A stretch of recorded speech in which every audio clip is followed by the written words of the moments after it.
Calcutta university ও West Bengal state ইউনিভার্সিটিতে তোমরা যারা 6 সেমিস্টার হিস্ট্রি অনার্সে পড়ছো, তোমাদের যে DS-15 বা DSCC-15 পেপারটি রয়েছে, চীন দেশের ইতিহাস বা আধুনিক চীনের ইতিহাস, এই পেপারের একটি ইম্পর্টেন্ট প্রশ্ন শ্বেত পদ্ম গুপ্ত সমিতি। এই শ্বেত পদ্ম গুপ্ত সমিতি নিয়ে আলোচনা করবো এই ভিডিওতে, এবং আলোচনার শেষে যে 5 নম্বরের অ্যান্সার সেটি তোমাদের সামনে তুলে ধরবো। দেখো, আধুনিক চীনের ইতিহাস আমাদেরকে পড়তে গেলে আমাদেরকে টাইপিং বিদ্রোহ, বক্সার বিদ্রোহ এগুলো আমাদেরকে জানতে হয়। তা টাইপিং এবং বক্সার বিদ্রোহের সাথে সম্পর্কিত হচ্ছে এই শ্বেত পদ্ম গুপ্ত সমিতি। চীনে এই টাইপিং বিদ্রোহ মূলত কৃষক বিদ্রোহ, আমরা জানি এটা কৃষকরাই তো এই টাইপিং বিদ্রোহটা করে, কিন্তু এই টাইপিং বিদ্রোহের মূল আদর্শ ছিল কিন্তু ধর্মকে কেন্দ্র করে এই টাইপিং বিদ্রোহ কিন্তু মাথা চাড়া দিয়ে ওঠে। টাইপিং বিদ্রোহের যে প্রধান নেতা, তিনি একটা ধর্মীয় আদর্শ মতাদর্শ সামনে রেখে কৃষকদেরকে ঐক্যবদ্ধ করে টাইপিং বিদ্রোহের সূচনা করে, এটা আমরা জানি। তো এই টাইপিংরা বিভিন্ন গুপ্ত সমিতির সাথেও সম্পর্কিত ছিল। কোন ধরনের গুপ্ত সমিতি?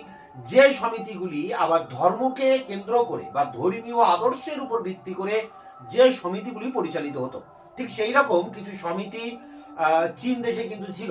টাইপিং বিদ্রোহ যখন শুরু হয় তার প্রায় 500 বছর আগে, 1200 সালের পরবর্তীকাল থেকে আমরা দেখব যে চীনে একাধিক গুপ্ত সমিতি গড়ে ওঠে। যেমন তার মধ্যে একটি উল্লেখযোগ্য হলো শ্বেত পদ্ম গুপ্ত সমিতি, যেটি 1250 খ্রিস্টাব্দে এই শ্বেত পদ্ম গুপ্ত সমিতি গড়ে উঠেছিল। এই সমিতির মূল লক্ষ্য ছিল চীনে যে বিদেশি যে চীন সরকার, যাকে আমরা মাঞ্চু শাসন বলি বা মাঞ্চু বংশ, সেই মাঞ্চু বংশের অবসান ঘটানো। কারণ মাঞ্চু বংশটা মঙ্গোলিয়া থেকে এসেছিল, অর্থাৎ তারা ছিল বিদেশি। এদের আরেক নামে বলা হতো যে চিং রাজবংশ। তাই সেই চিং রাজবংশ বা মাঞ্চু রাজবংশ, সেই বিদেশি মাঞ্চু রাজবংশকে হটিয়ে সেই জায়গায় দেশীয় সুং বংশের বা মিং বংশের রাজত্ব প্রতিষ্ঠা করা, এটাই ছিল এই শ্বেত পদ্ম গুপ্ত সমিতির প্রধান লক্ষ্য। এবং এই মনোভাব যারা পোষণ করে বা মাঞ্চু বিরোধী যে সমস্ত জনগণ রয়েছে, তাদেরকে এই শ্বেত পদ্ম গুপ্ত সমিতিতে অন্তর্ভুক্ত করে নেওয়া হতো। শ্বেত পদ্ম গুপ্ত সমিতি সাধারণ মানুষের সাথে সংযোগ স্থাপন করার জন্য তারা বৌদ্ধ ধর্ম এবং তাওবাদ, এই দুই ধর্মীয় আদর্শকে তারা নিজেদের আদর্শ বলে স্থাপন করে, এবং এই আদর্শে উদ্বুদ্ধ হয়ে নিম্ন শ্রেণীর সাধারণ মানুষ দলে দলে এই শ্বেত পদ্ম গুপ্ত সমিতিতে যোগদান করে। এই সমিতি তারা বক্সিং প্রশিক্ষণ নিত, ক্যারাটে কম্ফু প্রশিক্ষণ নিত, এবং এইভাবে নিজেদেরকে কিন্তু তারা শক্তিশালী করে গড়ে তুলেছিল। একটা সময় দেখা যায় যে চীনের এই মাঞ্চু রাজবংশ, তারা কিন্তু জানতো এই শ্বেত পদ্ম গুপ্ত সমিতির কাজকর্ম সম্পর্কে, এবং এই সমিতি যে মাঞ্চু রাজবংশের বিরোধী সেটাও মাঞ্চু সরকার জানতো, মাঞ্চু রাজা জানতেন। এই কারণে এই গুপ্ত সমিতির উপরে অত্যাচার শুরু হয়। চীনের মাঞ্চু সরকার এই গুপ্ত সমিতির উপরে নানাভাবে অত্যাচার করতে থাকে। আমরা এটা দেখবো যে 1830 সালের পরবর্তীকালে চীনের যে মধ্য চীন, বিশেষ করে মধ্য চীনের ইয়াংসি যে নদী উপত্যকা রয়েছে, সেখানে পাহাড়ের পাদদেশে যে সমস্ত কৃষকরা থাকতেন, সেই কৃষকরা কিন্তু প্রথম বিদ্রোহ ঘোষণা করছে। এই কৃষকরা ছিল এই শ্বেত পদ্ম গুপ্ত সমিতির সদস্য। 1832 সালের পরবর্তীকালে গিয়ে ভয়ানক আকার ধারণ করছে এই শ্বেত পদ্ম গুপ্ত সমিতির বিদ্রোহ, এবং এই বিদ্রোহ অচিরেই বিভিন্ন প্রদেশেও ছড়িয়ে পড়ছে। যেমন সেচুয়ান, হুপে, হুনান প্রদেশ এবং সেনসি প্রদেশ, কানসু প্রদেশ, এই সমস্ত প্রদেশগুলোতে এই শ্বেত পদ্ম গুপ্ত সমিতির যে বিদ্রোহ সেটা ছড়িয়ে পড়ে এবং মারাত্মক আকার ধারণ করে। মাঞ্চু সরকার অনেক চেষ্টা করেও এই গুপ্ত সমিতির বিদ্রোহ দমন করতে পারেনি, কারণ যে সেনাবাহিনী পাঠানো হয়েছিল সেই সেনাবাহিনী ছিল দুর্নীতিগ্রস্ত। ফলে এই শ্বেত পদ্ম গুপ্ত সমিতির যে কৃষকরা বিদ্রোহ করেছিল তাকে দমন করতে তারা ব্যর্থ হয়। ফলে কি হয়, এই শ্বেত পদ্ম গুপ্ত সমিতির আরেকটা কাজ করতেন।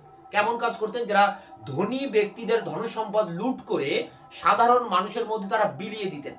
এই জন্য তারা কিন্তু দস্যুবৃত্তি করতেন, যাকে আমরা বলি রাজনৈতিক ডাকাতি।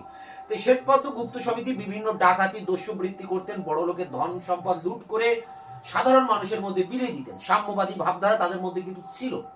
ফলে তাদের বিদ্রোহ যখন মাঞ্চু সরকার দমন করতে ব্যর্থ হয়, তখন বিভিন্ন যে আঞ্চলিক সামন্ত প্রভু রয়েছে, জেন্ট্রি সম্প্রদায়ের মানুষ রয়েছে, সরকারি কর্মচারী বৃন্দ রয়েছে, তারা নিজেদের নিরাপত্তার তাগিদে তারা কিন্তু নিজেরাই সামরিক সংগঠন গড়ে তোলে, দুর্গ নির্মাণ করে।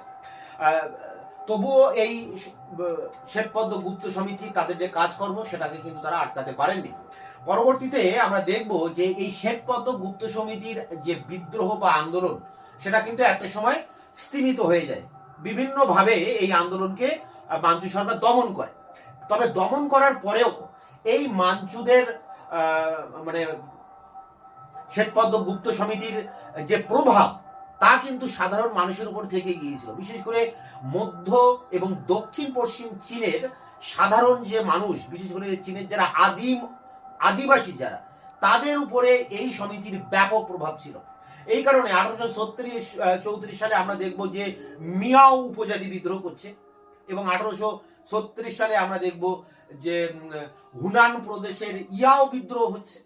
এছাড়া তাইপিং বিদ্রোহীদের পরেও কিন্তু এই শ্বেতপদ্ম গুপ্ত সমিতির ব্যাপক প্রভাব ছিল।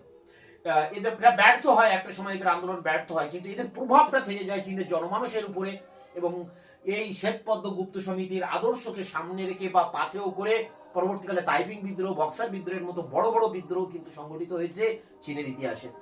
চীনে এই বক্সার বিদ্রোহ, তাইপিং বিদ্রোহ এবং আরো অন্যান্য যে সমস্ত বিদ্রোহ রয়েছে, মাঞ্চু সরকার বা রাজতন্ত্র বিরোধী যে সমস্ত বিদ্রোহ রয়েছে, সেগুলো জানতে হলে আমাদেরকে দেখতে হবে বা জানতে হবে শ্বেতপদ্ম গুপ্ত সমিতি। আর শ্বেতপদ্ম গুপ্ত সমিতি ছিল এদের একেবারে প্রাথমিক সংগঠন, এবং এই সংগঠনের সাথে রিলেটেড ছিল সমস্ত বিদ্রোহ বা আন্দোলনগুলি। তো এই ছিল শ্বেতপদ্ম গুপ্ত সমিতি। এর উপরে যে 5 নম্বরের টিকা প্রশ্নের উত্তর সেটি অন স্ক্রিনে তুলে ধরছি। শ্বেতপদ্ম গুপ্ত সমিতি প্রকৃতিগত দিক থেকে তাইপিং বিদ্রোহের মতো বিদ্রোহগুলি কৃষক আন্দোলন হলেও এগুলির সূচনা হয়েছিল একটি ধর্মীয় আন্দোলন রূপে, যার রাজনৈতিক লক্ষ্য ছিল মাঞ্চু বা চিং শাসনের অবসান। ধর্মীয় আদর্শের দ্বারা পরিচালিত এই আন্দোলনগুলি প্রতিষ্ঠান বিরোধী গুপ্ত সমিতির সঙ্গে ঘনিষ্ঠভাবে যুক্ত ছিল। যা সেনো গুপ্ত সমিতিগুলি সম্বন্ধে তার গুরুত্বপূর্ণ গবেষণায় দেখাচ্ছেন, চীনের প্রাতিষ্ঠানিক ব্যবস্থার বিরোধী শক্তি হিসেবে এই গুপ্ত সমিতিগুলি গড়ে উঠেছিল।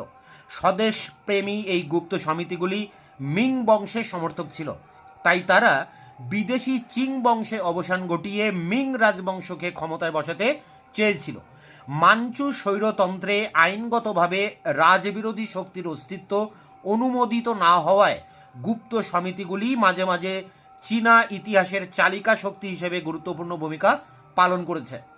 গুপ্ত সমিতিগুলির মধ্যে হোয়াইট লোটাস সেক্টটি প্রথম আধা ধর্মীয় গোপন সমিতি রূপে সংগঠিত হয়েছিল 1250 খ্রিস্টাব্দে বা তারও আগে। এই সময় এই গুপ্ত সমিতির লক্ষ্য ছিল মঙ্গল বংশের অবসান ঘটিয়ে সুং বংশকে ক্ষমতায় আনা। প্যারা করে দেখো, চিং বা মাঞ্চু বংশের শাসনকালেও এই গোপন সমিতি টিকে ছিল। এই সময় তাদের লক্ষ্য ছিল চিং অর্থাৎ মাঞ্চু বংশকে ক্ষমতাচ্যুত করে মিং রাজবংশকে ক্ষমতায় প্রতিষ্ঠিত করা। মাঞ্চুদের দ্বারা চীনা অধিবাসীদের হত্যার প্রতিশোধ নেওয়াই ছিল এই গুপ্ত সমিতিগুলির অন্যতম লক্ষ্য। মাঞ্চু বিরোধী জনগণ যারাই এই লক্ষ্যে বিশ্বাসী ছিল তাদেরকেই গুপ্ত সমিতির সদস্যপদ দেওয়া হতো। এজন্য শিক্ষা, সামাজিক অবস্থান যাই হোক না কেন, সকলকেই গোপন সমিতির সদস্যপদ দেওয়া হতো। তবে সাধারণত নিচু শ্রেণীর লোকেরাই গুপ্ত সমিতির সদস্য পদের প্রতি আকৃষ্ট হতো বেশি। শ্বেতপদ্ম গুপ্ত সমিতির সদস্যরা গণসমর্থন পাওয়ার জন্য বৌদ্ধ ও তাওবাদকে আদর্শ হিসেবে গ্রহণ করেছিল। ধনীদের সম্পত্তি কেড়ে নিয়ে দরিদ্রদের মধ্যে তা বন্টন করা হোক, এ ধরনের সাম্যবাদী কথাও তারা বলতো। এই উদ্দেশ্যে তারা অনেক ক্ষেত্রে দস্যু বৃত্তির আশ্রয় নিত। প্যারা করে দেখো, শেষ প্যারা। 1781 খ্রিস্টাব্দে এই সমিতির অন্যতম নেতা লিউ সুংকে বন্দি করে সীমান্তে নির্বাসন দেওয়া হয়। তারপরে মাঞ্চু সরকার এই গোষ্ঠীর সদস্যদের নিরন্তর বিব্রত করার নীতি গ্রহণ করলে তারা ক্ষিপ্ত হয়ে 1793 খ্রিস্টাব্দে বিদ্রোহ করে। এরপর মাঞ্চু সরকার এই সমিতির সদস্যদের ব্যাপক ধরপাকড় ও নিগ্রহ শুরু করলে 1796 খ্রিস্টাব্দের সদস্যরা মধ্য চীনে সরকারি নিগ্রহের বিরুদ্ধে বিদ্রোহ ঘোষণা করে। মধ্য ইয়াংশি উপত্যকার পাহাড়ের পাদদেশে প্রচরণশীল কৃষকদের মধ্যে এই বিদ্রোহ দেখা দেয়। পাহাড়ের ঢালে তাদের এক ফসলি ভুট্টা চাষ ভূমিক্ষয়ের প্রক্রিয়াকে ত্বরান্বিত করেছিল। এই কৃষি তথা আর্থিক সংকটজনিত হতাশাও বিদ্রোহের রূপ নেয়। এই অসন্তোষের আগুন চীনা সাম্রাজ্যের অর্ধাংশে এক ধ্বংসাত্মক যুদ্ধের রূপ নেয়। খুব অল্প দিনের মধ্যেই সেচুয়ান, হুপে, সেনসি, কানসু এবং হোনান প্রদেশে বিদ্রোহ ছড়িয়ে পড়ে। সরকারি সেনা এতটাই দুর্নীতিগ্রস্ত ছিল যে বিদ্রোহ দমনে অক্ষম হয়। আত্মরক্ষার তাগিদে স্থানীয় জেন্ট্রি ও কর্মচারী বৃন্দ নিজেরাই সামরিক সংগঠন গড়ে তোলে এবং দুর্গ নির্মাণ করে। 1804 খ্রিস্টাব্দে এই আন্দোলন দমিত হয়। শ্বেতপদ্ম গুপ্ত সমিতির প্রভাব মধ্য ও দক্ষিণ পশ্চিম চীনের আদিম অধিবাসীদের মধ্যে গভীরভাবে পড়েছিল, যার প্রতিফলন 1830-এর মিয়াও বিদ্রোহ, 1836-এ হুনানের ইয়াও বিদ্রোহ এবং সর্বোপরি তাইপিং বিদ্রোহের মধ্যেও লক্ষ্য করা যায়। তো এই ছিল শ্বেতপদ্ম গুপ্ত সমিতির উপরে শর্ট নোট। এটি সংগ্রহ করে পরীক্ষার প্রস্তুতি নাও। দেখা হচ্ছে অন্য ভিডিওতে।